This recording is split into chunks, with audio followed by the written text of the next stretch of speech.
नमस्कार, मैं प्राध्यापक डॉक्टर अनूप दळवी, अध्यक्ष हिंदी विभाग आरबीएनबी कॉलेज श्रीरामपुर।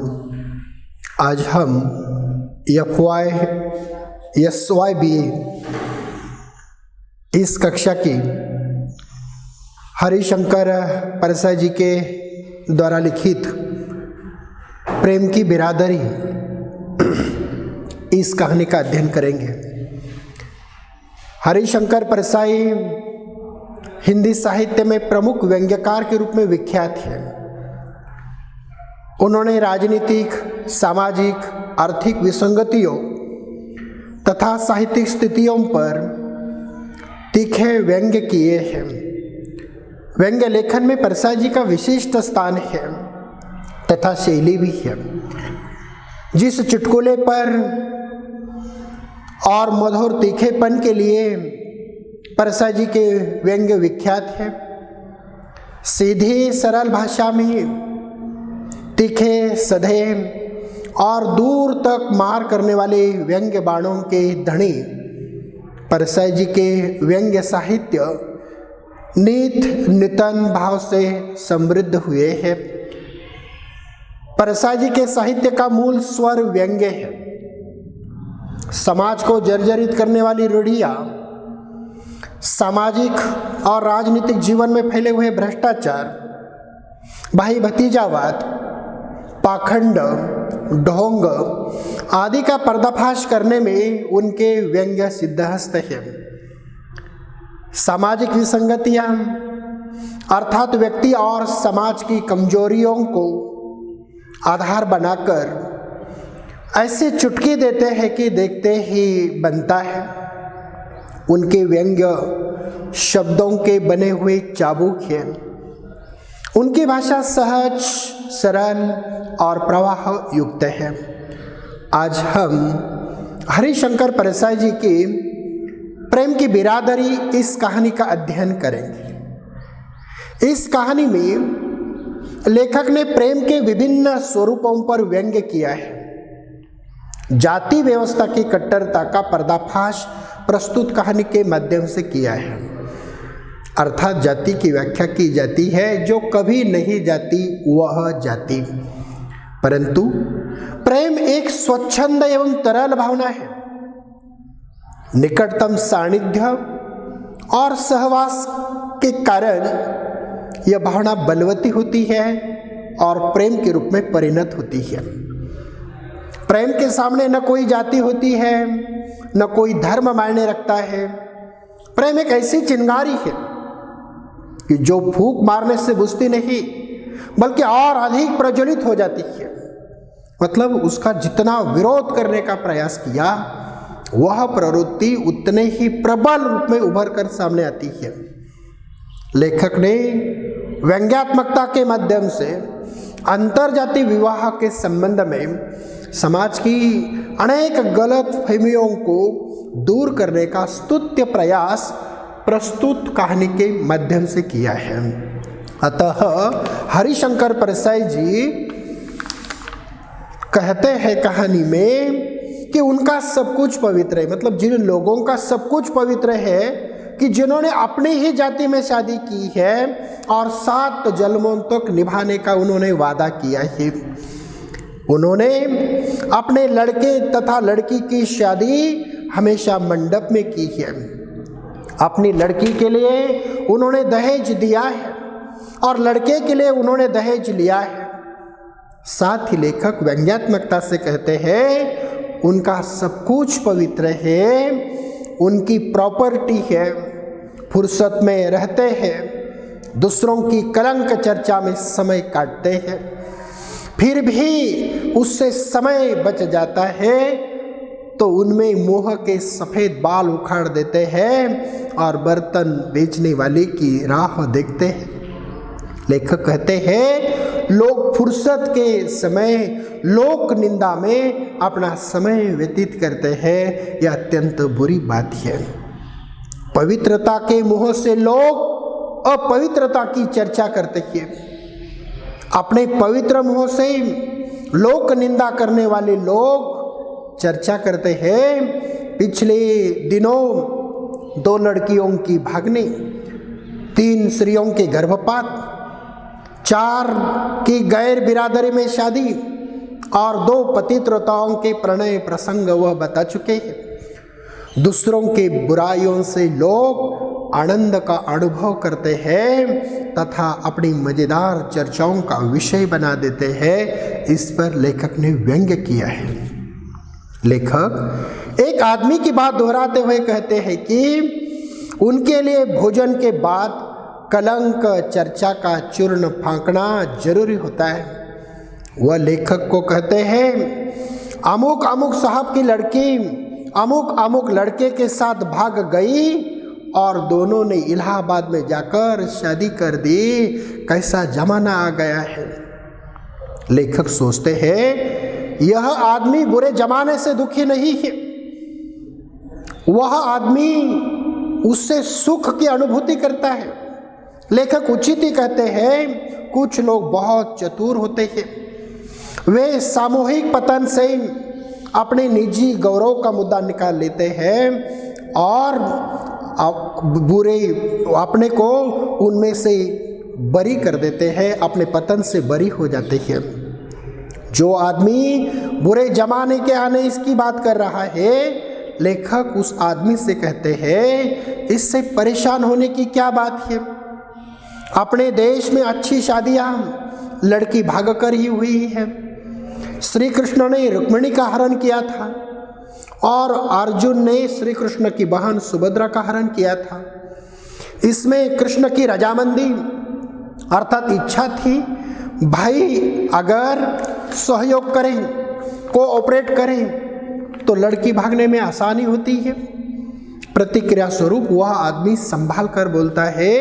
वह आदमी लेखक को कहता है, भगवान श्री कृष्ण की बात अलग है। प्रतिक्रिया स्वरूप लेखक व्यंग्यात्मक ढंग से कहते हैं, हाँ लगता है भगवान अगर औरत भगाए तो वह बात भजन में आ जाती है, और साधारण आदमी ऐसा करे तो वह काम अनैतिक कामों में आ जाता है। जिस लड़की की आप चर्चा कर रहे हैं वह लड़की अपनी मर्जी के अनुसार घर से निकल गई है और मर्जी के अनुसार उन्होंने शादी की है। इसमें क्या हो गया। लेखक लड़की और लड़के के मर्जी के अनुसार शादी करने का समर्थन करते हैं, परंतु वह आदमी फिर रीति नीति परंपरा विश्वास की आड़ में लड़का और लड़की को भागकर शादी करना तथा गैर जाति के लड़के के साथ शादी करना उसका विरोध करता है। वो कहता है, आप तो जानते हैं लड़का लड़की अलग जाति के हैं। प्रतिक्रिया स्वरूप लेखक उसे कहते हैं, मनुष्य जाति के तो है ना। तो वे कहते हैं कि मनुष्य होने में क्या शक है। लेखक उस आदमी को समझाते हैं कि कम से कम मनुष्य जाति में तो शादी हुई, अपने यहाँ तो मनुष्य के बाहर जाकर भी महान पुरुषों ने शादी की है। जैसे भीम ने हिडिंबा से शादी की थी और हिडिंबा यह राक्षसी थे। अतः लेखक मनुष्य जाति के विवाहों का समर्थन करते हैं, जिसकी आड़ में जाति प्रथा हो या किसी धर्म व्यवस्था हो उनका वह विरोध करते हैं। लेखक सोचते हैं कि यह लड़का और लड़की भागकर शादी करने की घटनाएं दिन ब दिन बढ़ रही है। जिन 24-25 सालों के लड़के और लड़कियों को भारत सरकार बनाने का अधिकार चुनाव के द्वारा प्राप्त होता है, परंतु उन्हें अपनी मर्जी के अनुसार अपना जीवन साथी बनने का अधिकार यह समाज व्यवस्था के द्वारा मिलता नहीं। लेखक हर दिन भागने की घटनाओं से 2 चिट्ठियों की या 2 तरह की चिट्ठियों का पैटर्न महसूस करते हैं। एक, भागकर शादी करना। वह लड़के और लड़कियां जो भागकर शादी करने में असफल होते हैं, वह दूसरी प्रकार की चिट्ठियां, दोनों प्रकार की चिट्ठियों का बयान लेखक ने किया है। उनमें से चिट्ठी नंबर 1, भागकर शादी पिता के लिए चिट्ठी, अर्थात जो लड़की अपने प्रियकर के साथ भाग जाती है वह लड़की अपने पिताजी के लिए चिट्ठी लिखती है। क्या चिट्ठी लिखती है? तो तो वह चिट्ठी लिखती है, पूज्य पिताजी, मैंने यहाँ रमेश से वैदिक रीति के अनुसार शादी कर ली है। हम अच्छे हैं, आप हमारी चिंता मत करिए। आशा है आप और अम्मा मुझे माफ़ कर देंगे। आपकी बेटी सुनीता। चिट्ठी नंबर 2, असफल शादी, अर्थात जो लड़की अपने प्रियकर के साथ भाग नहीं सके वह लड़की अपने प्रियकर के लिए चिट्ठी लिखती है। क्या चिट्ठी लिखती है? प्रिय रमेश, मैं अपने माता पिता के इच्छा के विरुद्ध नहीं जा सकती। तुम मुझे माफ कर देना। तुम जरूर शादी कर लेना और सुखी रहना। तुम दुखी रहोगे तो मुझे जीवन में सुख नहीं मिलेगा। हृदय से मैं तुम्हारी हूँ। और लेखक व्यंग्यात्मक ढंग से कहते हैं, 4-5 साल के बाद आओगी तो पप्पू से कहूँगी, बेटा मामा जी को नमस्ते करो। तुम्हारी विनीता। अतः लेखक ने 2 तरह की जो चिट्ठियाँ हैं वह चिट्ठियाँ प्रस्तुत की है। लेखक वास्तविक जीवन के साक्षात्कार करते हुए व्यंग्यात्मक ढंग से समाज जीवन की प्रवृत्तियों को रेखांकित करते हैं। लड़की ने माता पिता की मर्जी के खिलाफ शादी की तो माता पिता कहते हैं कि वह हमारे लिए मर चुकी है, अब हम उसका मुँह नहीं देखेंगे। फिर कुछ महीनों के बाद लेखक जब उनके घर में जाते हैं तो वही लड़की चाय लेकर उनके सामने उपस्थित होती है और उस संबंध में लेखक उन लोगों को पूछते हैं, यह तो आप लोगों के लिए मर चुकी थी। प्रतिक्रिया स्वरूप वह कहते हैं, आखिर लड़की ही है। लेखक सोचते हैं कि आखिर में यह लड़की है तो फिर शुरू में क्या वह लड़की नहीं थी? लेखक माता और पिता की भावना को अच्छी तरह से समझते हैं तथा उनकी भावनाओं को अच्छी तरह से जानते हैं। विश्वास और परंपरा के टूटने में बड़ा दर्द होता है। शेरपा तेन सिंह गौरी शंकर की चोटी पर होकर आया, तब किसी ने उसे पूछा था, क्या वहाँ भगवान शंकर है? तो प्रतिक्रिया स्वरूप उन्होंने कहा कि नहीं है। परंतु एक सज्जन लेखक को कहता है, तेन सिंह को ऐसा नहीं कहना चाहिए था, कारण झूठे विश्वास का भी एक बड़ा बल होता है, उसके टूटने का सुख नहीं दुख होता है।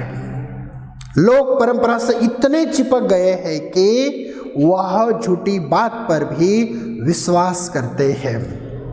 लेखक जाति प्रथा की शाश्वतता पर विश्वास करने वाले लोगों का पर्दाफाश करते हुए कहते हैं कि एक सज्जन की लड़की दूसरे जाति के लड़के के साथ शादी करना चाहती थी, परंतु माता पिता जाति प्रथा के कट्टर समर्थक थे या उसमें शाश्वतता पर उनका विश्वास था। उस लड़के की अच्छी नौकरी थी कि जिनके साथ वो लड़की शादी करने वाली थी, परंतु माता पिता ने लड़की की शादी अपने ही जाति के लड़के के साथ करा दी, जो बहुत कम कमाता था और अपनी पत्नी को पीटता था। लेखक ने उस सज्जन से कहा, सुना है लड़की बड़ी तकलीफ में है, वो उसे पीटता है। तो उन्होंने कोई जवाब नहीं दिया। लेखक सोचते हैं कि जवाब देता तो भी क्या देता, तो वह कहते कि जवाब देता, इतना तो संतोष है कि जाति वाले से पीट रही है। लोग जाति व्यवस्था की कट्टरता पर गहरा विश्वास करते हैं कि जिनका पर्दाफाश करने का प्रयास लेखक ने किया है। लेखक राम और सीता के विवाह का आदर्श प्रस्तुत करते हुए कहते हैं, राम पुरुषोत्तम मर्यादा पुरुषोत्तम है, सीता महासती है। इससे श्रेष्ठ स्त्री और पुरुष की कल्पना, ऐसे अच्छे विवाह की कल्पना समाज में नहीं है। कंकड़ किंकिनी नुपुर की ध्वनि सुनकर राम लक्ष्मण से कहते हैं, जैसे मदन ने दुर्ध्वम भी दे दी है, यानी राम के मन में धनुष्य का बाण टूट गया, विवाह के पूर्व प्रेम हो गया और विवाह भी हो गया। तुलसीदास जी कहते हैं, इस संबंध में ऐसा हुआ होगा कि कंकड़ किंकिनी और नुपुर की ध्वनि सुनकर उन्होंने पूछा होगा कि यह ध्वनि किसकी है।